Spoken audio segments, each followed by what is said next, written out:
All right, so let's get right into it. So this is the photo. We have a beautiful Audi TT right here. And let me give you some tips to shoot in the sunset. Um, Try to position the sun in such a way that the sun is coming from the back of the car, not from the front. The reason for that is if you put the sun in the front, it washes out all the details of the car and it becomes very ugly. But if you put it in the back, the sun acts like a backlight that creates a very nice shadow, like a balance of shadow and highlights. As you can see right here, like the sky is reflecting off of the hood right here, and it looks very beautiful because the sun is coming from the back and it's very mild, like very beautifully is sweeping across the entire car, and it's creating some beautiful shadows on the front because you don't need all the details to show up. Because if you put the sun somewhere in the front, it's going to show up this grill, the stuff inside the grill, which is going to look very ugly. So try to position the car in the back of the car so that way it looks much better when it comes to editing. So the first thing you want to do is go to your basic panel, and you really want to be generous with the temperature. Just boost it up to 6500. That's going to warm up things a bit. Then after that, you just want to leave the exposure alone for now because you don't really need a lot of exposure unless you really need it. So I'm just going to leave that alone from now. We'll come back to that if we need to. And another tip, when you're shooting in the sunset, try to underexpose a car. The reason for that is when you're underexposed, a lot of details your camera picks up, which if you correctly expose it, the sun is just going to wash out the entire car. So even if you do it correctly, your car is going to be overexposed at the end because the camera is trying to balance things out. So try to underexpose, that way the car, you can bring it out in post-production. So we're just going to leave the exposure alone, contrast alone. We'll get to contrast later. So the first thing you want to do is just bring down the highlights all the way. So what it does is it creates more details. It brings out more details from the sky, from the car, like this grill right here. It takes away reflections a little bit. So it basically generally gives your car a good look. Then you want to boost up the shadow depending on what you need. So I'm going to boost it up all the way. That way you can see some of the grill right here, like the shadows. It lifts up the shadows so you can see the black parts of the car much better. After that, what you want to do is just boost up the clarity to 30%. That just gives it some extra punch, that extra something that makes it look much better. Don't overdo it though, because if you overdo it, your car's just going to look whack. It's going to look very, unrealistic. Then the next part is dehaze. I like to put 20 dehaze. What it does is that it, gets rid of like atmospheric haze. But even if you don't have haze, it can be a good tool to use because it gives it a bit more contrast, but not just boosting up the contrast by the contrast lighter. It gives it it makes the colors more richer, if you know what I mean. So let me show you that again. So 0 dehaze looks like that. I put 20 dehaze. It gives it that little bit of boost in how good it looks. Then after that, I'm just going to leave the vibrance and saturation alone. You really don't want to mess with these sliders because you want everything to be, very warm, very saturated, because that's what sunsets are all about. Then after that, we're going to go down to the tone curve. A lot of people don't use this, but you really need to start using this because this is just going to make your photos look that much more better and stand out on Instagram. So put 3 points. Sorry about that. So what you want to do is just make 3 points, click on these, grids right here, like 3 points on these, 1, 2, 3, one in the shadow side, one on the midtones, one on the highlights. By making these points, you can individually control each part of the image. So after that, what you want to do is you really don't want to mess with the midtones and the highlights because they're already going to be highlights in your photos. And if you overdo it, it's going to just overexpose those parts and it's going to look very crap.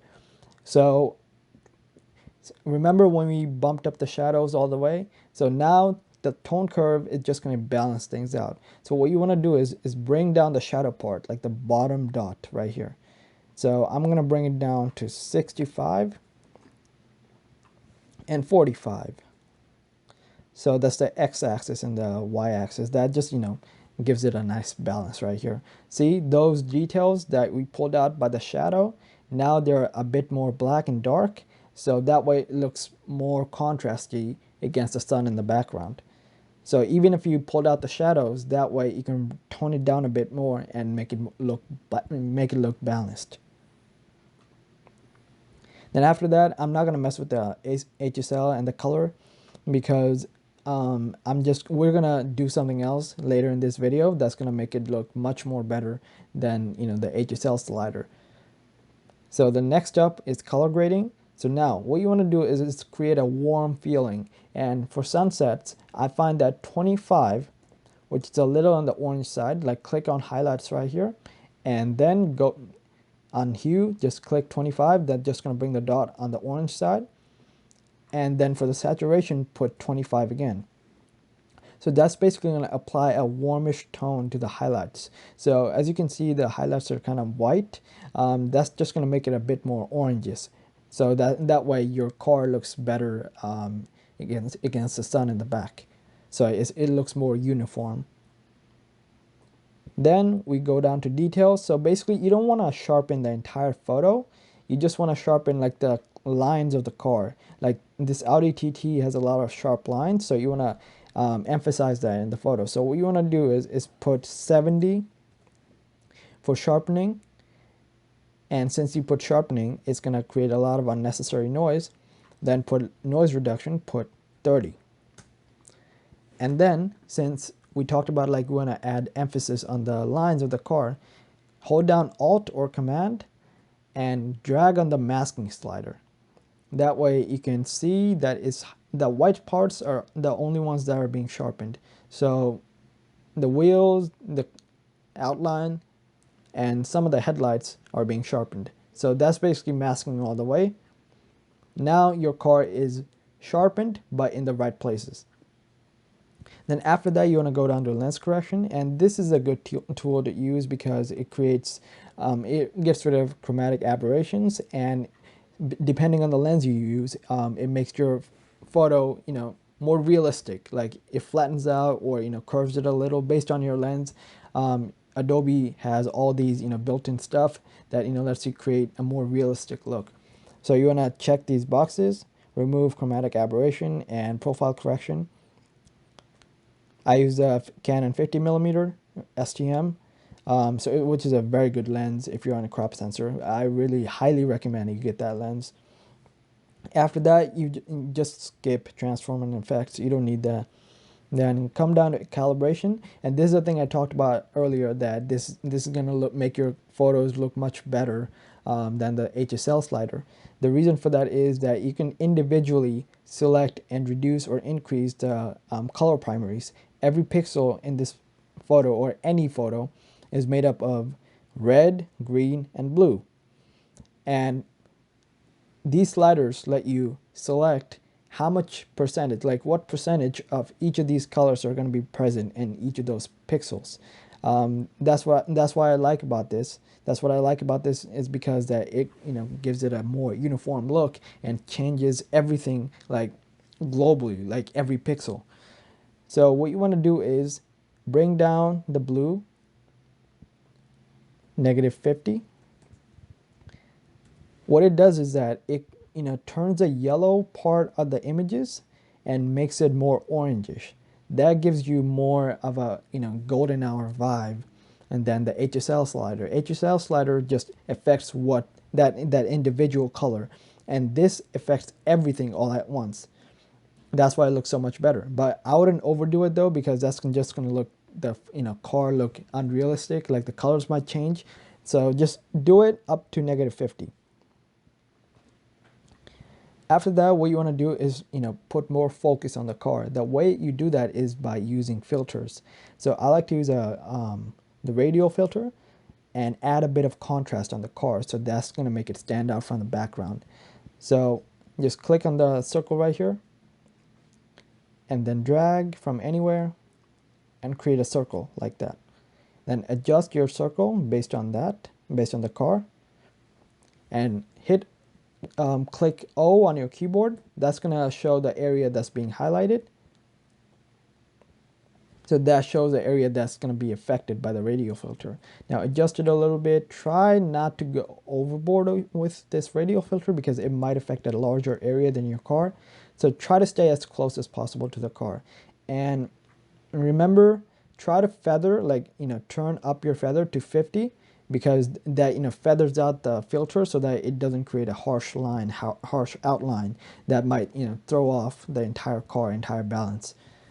So feather 50, adjust the filter, move it up, move it down. And after you're done, hit O again to get rid of the highlighted area. And then what I like to do is just add a lot of contrast. So for contrast, I just put 50. See, as you can see, it darkens up the car a bit more because it's contrasting from the background. So it makes it stand out more. So 50 and hit done. That's all you need to do. So look at all that difference that we made. It's not a lot of edits. It's very simple edits. Sometimes the most simplest things make the most difference. So look how much better it looks from the original image. But we are not done yet. I like to bring more focus towards the car. And the way I do that is I darken up the pavement. I darken up the ground. Because like all these dead space right here, this white space is taking focus away from the car. So what you need to do to get rid of that is just go to your graduated filter, this little rectangle right here. And the same way, drag up from anywhere and then go down to exposure and put -1. And as you can see, it creates a very harsh line. So these 3 lines, allow you to move and increase or decrease the size of the filter. So, and then you can rotate it like that. Then try to make it as big as possible, like drag it up as much as you can until it touches the car, and then bring the bottom part down right where you feel that it looks realistic enough, not like a harsh line going through your photo. So I think that's good enough. Then hit done. And just look at that. Such a big difference. Alright guys, that'll be all for today. If you enjoyed the video, please subscribe, comment down below what you think about the video, and have a good day.